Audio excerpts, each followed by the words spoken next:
Terimalah salam di dalam Dharma, Namo Sang Hyang Adi Budaya, Namo Buddhaya. Namo Buddhaya.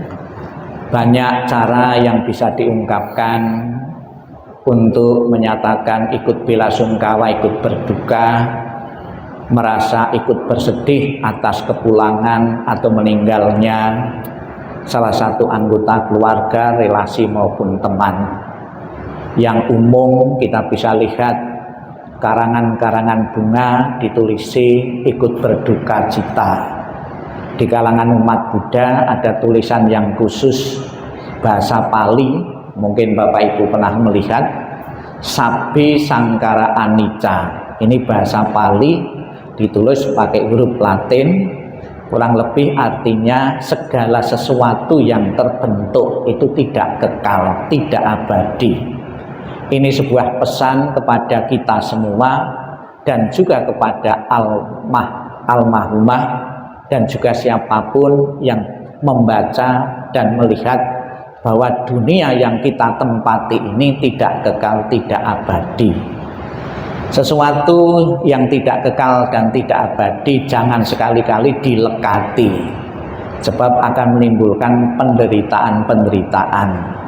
Harus disadari dan diikuti, ya.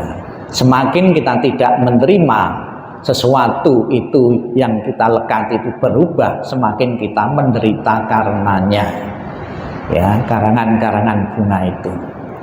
Kemudian karangan bunga juga bisa berfungsi untuk menyatakan ikut bela sungkawa, menyatakan sedih, namun juga sebuah bentuk penghormatan. Maka puncak penghormatan di saat orang meninggal ada istilah malam kembang. Karena banyak sekali kembang-kembang yang dikirim, baik ditaruh di sekitar peti maupun di luar, ikut menyatakan perasaan sedih dan juga sebuah bentuk penghormatan. Di kalangan umat Buddha sendiri, kembang atau bunga dimaknai sebagai simbol ketidakkekalan. Kenapa memakai bunga, ya, dan bukan benda yang lain? Karena kita lihat kentara sekali perubahan dari bunga itu. Dipetik masih segar, nanti sore atau besok sudah layu. Itulah kehidupan yang kita jalani ini. Kita lahir, dewasa, nikah, dan akhirnya mengalami kematian. Hukum perubahan, dan siapapun tanpa kecuali, mau atau tidak mau, siapapun yang lahir pasti akan mengalami kematian, harus bisa menerimanya. Kemudian juga sebagai wujud penghormatan dan bakti seorang anak yang pernah dilahirkan, pernah dididik dan dibesarkan, di saat acara kematian-kematian atau di saat di tempat ini kita bisa melihat di samping peti jenazah, ya, itu ada rumah-rumahan. Itu juga mengandung sebuah harapan dan doa yang hidup kepada yang telah meninggal. Kita berharap sepeninggalan ini almarhumah Ibu Sriani bisa menempati rumah, ya, sebagus itu. Ya, ada lagi yang lebih besar, kalau di sini sifatnya miniatur, ada yang lebih besar lagi dan lengkap, ya, di situ. Sebuah doa dan harapan untuk menempati rumah seperti gambaran itu. Itulah anak yang berbakti. Dikala orang tua kita masih hidup maupun telah meninggal, itu tetap berpikir untuk kebahagiaan dari orang tuanya. Apakah akan menjadi kenyataan atau tidak setelah meninggal itu? Rumah itu, mama, bapak, ibu di sana itu bisa menikmati, menempati rumah yang ada di gambaran itu, tergantung beberapa faktor. Faktor yang utama adalah timbunan kebaikan-kebaikan yang ditanam seseorang semasa kehidupannya. Kalau kehidupannya itu suka membantu, meringankan beban orang, sebelum mati pun itu di sana langsung tercipta fasilitas kehidupan.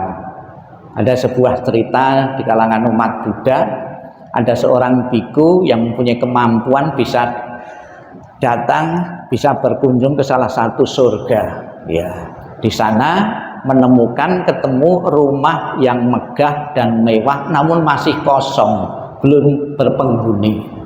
Biku ini penasaran, kemudian turun tanya kepada Sang Buddha, karena Sang Buddha itu bisa melihat 31 alam kehidupan. Sang Buddha, saya ketika berkunjung di salah satu surga kok ketemu gedung yang megah dan mewah tapi belum ada penghuninya. Itu rumah siapa? Oh, itu rumah orang yang bernama Nandia. Dalam kehidupan di dunia ini dia masih hidup, dia melakukan kebaikan-kebaikan, membantu tempat-tempat ibadah, meringankan beban. Sekalipun dia belum meninggal, fasilitas kehidupan, hadiah pahalanya sudah langsung tercipta di alam sana. Kita pun melalui doa, melalui sarana-sarana tradisi itu sebetulnya syarat dengan pesan-pesan moral ya kepada keluarga-keluarga yang ditinggalkan maupun kepada para pelayat-pelayat. Itu makna yang pertama. Makna yang kedua, rumah-rumah itu nanti akan dibakar sebagai simbol agar yang meninggal itu tidak melekat lagi terhadap rumahnya atau terhadap apa yang pernah dipunyai di dunia ini. Sebab orang yang melekat itu menderita sekali dan akan menjadi makhluk gentayangan karena melekat terhadap apa yang dipunyai. Maka ada juga, saya pernah melihat ya, salah satu keluarga semasa kehidupannya dia berprestasi ya, mendapatkan piala ya, kemudian piala ini juga ikut dibakar juga. Ini juga sebagai simbol biar tidak melekat, sudah dibawakan ya, itu jadi agar tidak melekat terhadap apa yang dipunyai. Kemudian juga makna yang ketiga, rumah-rumah tadi kita kelilingi, kita hormati sebagai simbol ahli warisnya hendaknya menghormati jerih payah dari orang tua. Karya orang tua dihormati. Jangan sampai sepeninggalan orang tua itu model dijual.